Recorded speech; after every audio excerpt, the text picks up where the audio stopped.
Got my eyes straight ahead, got my head in the game. With the red light on, I'm just waiting for the change. Keep my head down low.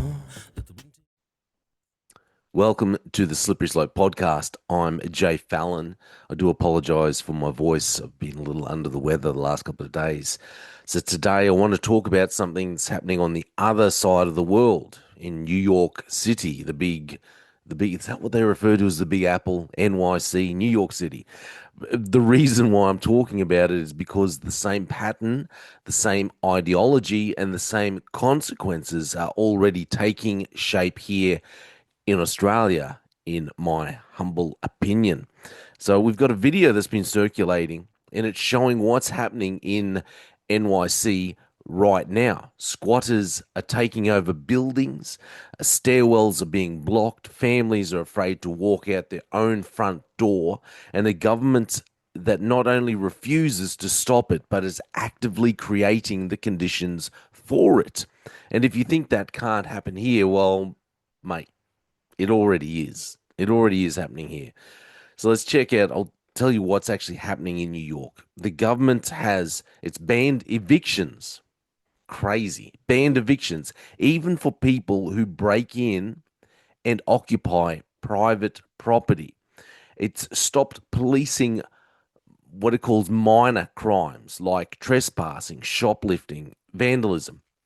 If you know anything, just in case you don't know anything about my podcast and who I am, I was formerly a police officer with the Queensland Police Service. And when I was doing general duties policing, and when I first started, I remember I was working in one town, one place, and I was out, touring with a senior police officer.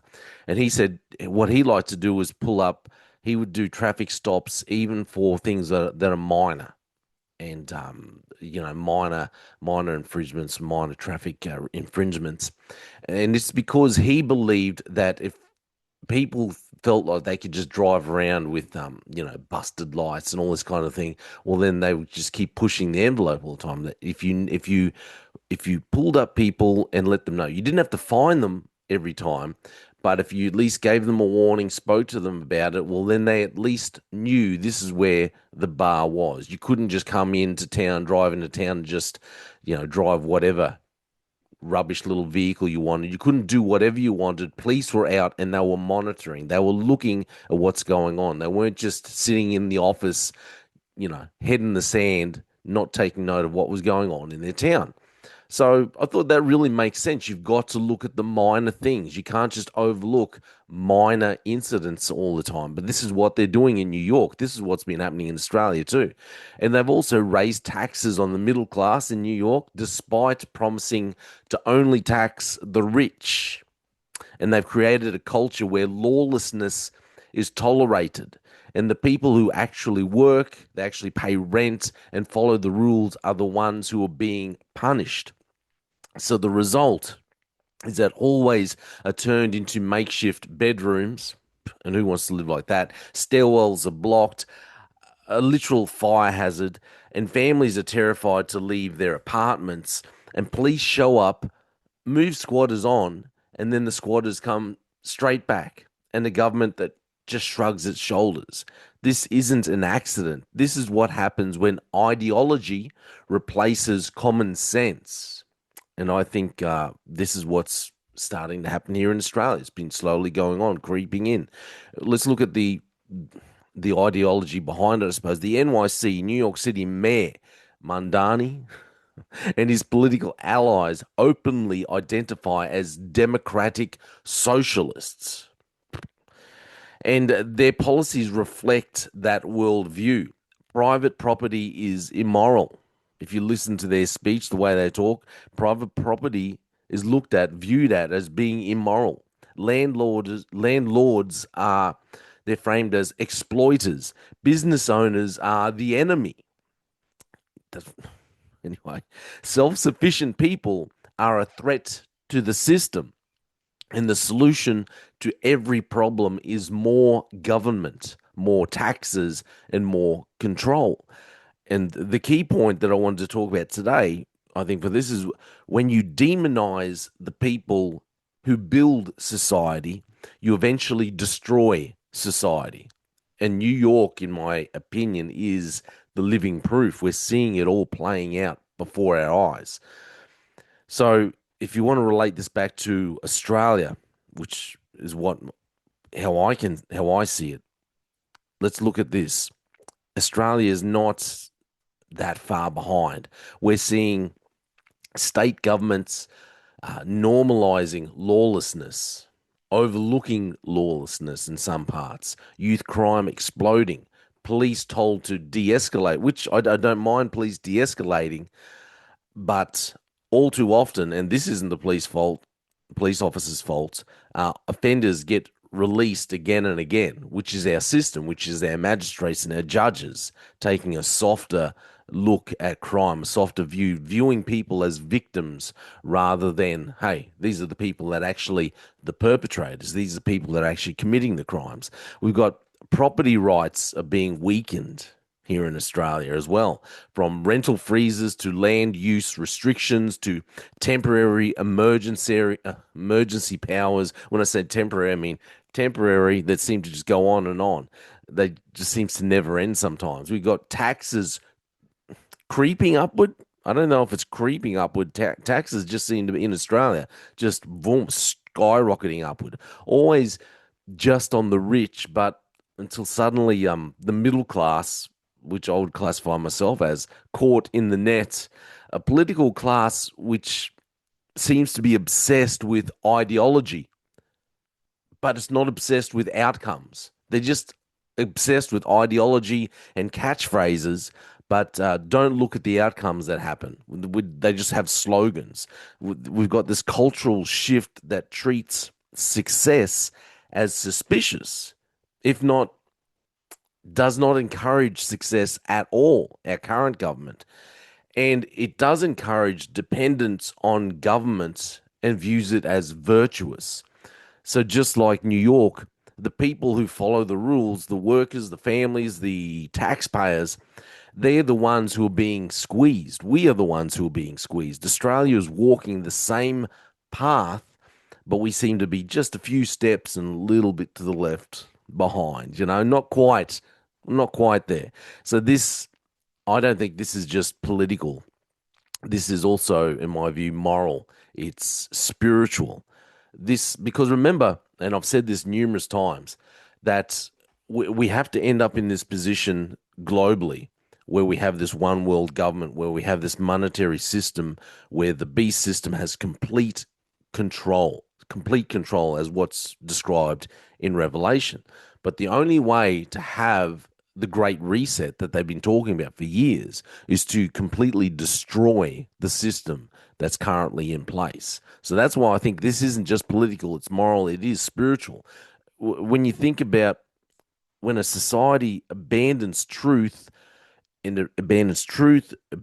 order, abandons responsibility, and it abandons accountability, people being accountable for their own actions, chaos then fills that vacuum, and you have lawlessness ruling, and then people, our politicians, saying, hey, it's actually a good thing, this isn't good. That maybe we used to view it that way. It's Which reminds me of the verse which I've also talked about numerous times, Isaiah 5:20. It warns us that, woe to those who call evil good and good evil.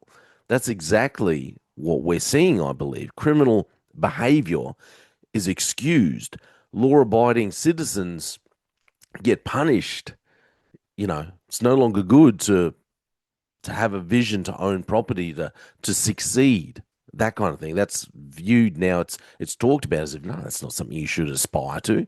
Law-abiding citizens get punished, and government keeps expanding while families struggle, and dependency is encouraged while responsibility is mocked. Dependency on God, because again, like what I've said numerous times, is the government has been trying to replace God in our society, replace God with themselves.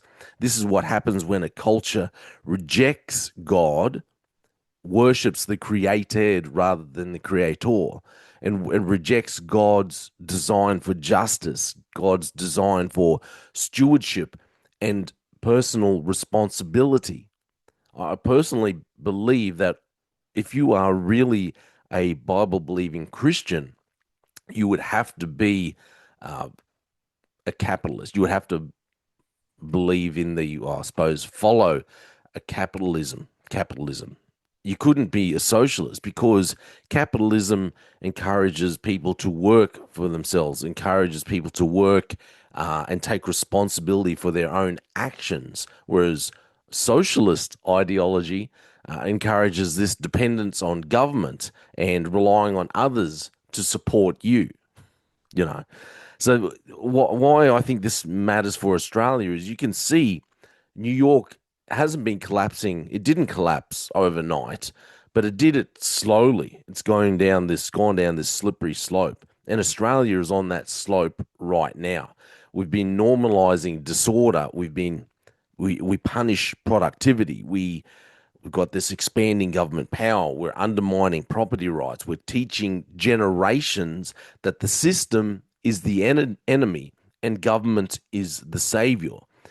And we have parents that don't teach their children to work, don't encourage their children to work, and they don't set an example to work.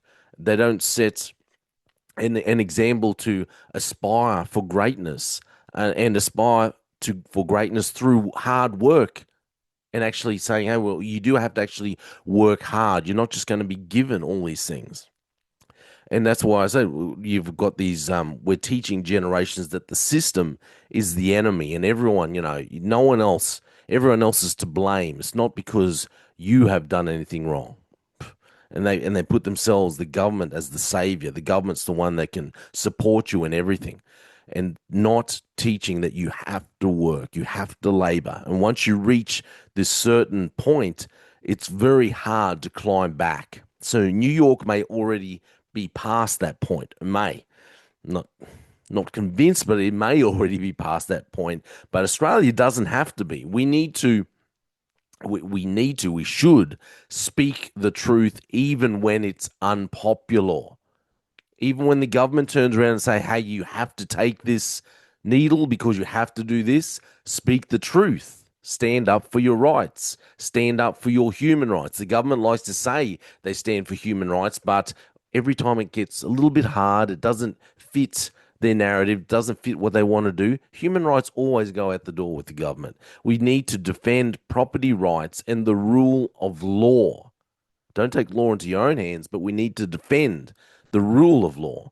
We need to push back against policies that reward dependency and punish responsibility. At the moment, we have a government, we have state governments that are punishing farm landowners, landholders, farmers for standing up for their own rights, for their own property rights. We need to teach our children the value of work, the value of family, the value of faith and freedom.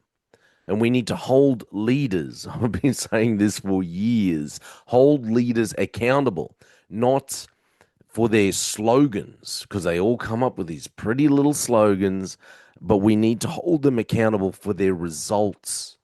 And above all, we need to return to the foundations that made Western nations strong in the first place.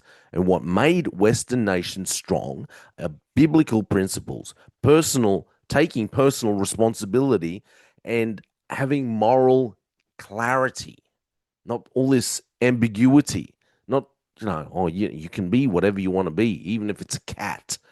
No. So New York is a warning, and Australia should pay attention because once you let ideology override reality, and once you let lawlessness become normal, and once you let government grow beyond its purpose, big government, Australia loves big government, you don't get your society back easily.